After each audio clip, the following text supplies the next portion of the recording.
লোকে আমায় ভালোই বলে, দিব্যি চলন সই। দোষের মধ্যে একটু নাকি মিথ্যে কথা কই। ঘাটশিলাতে যাওয়ার পথে ট্রেন ছুটছে যখন, মায়ের কাছে বাবার কাছে করছি বকম বকম। হঠাৎ দেখি মাঠের মধ্যে চলন্ত সব গাছে এক এক রকম ভঙ্গি ফোটে, এক এক রকম নাচে।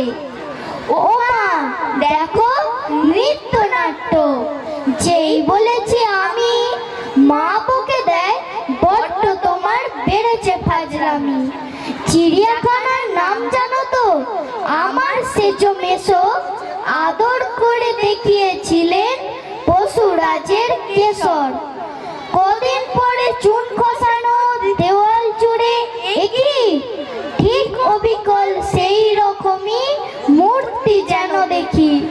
ক্লাসের মধ্যে যেই বলেছি সুরঞ্জনার কাছে, জানিস আমার ঘরের মধ্যে সিংহ বাঁধা আছে।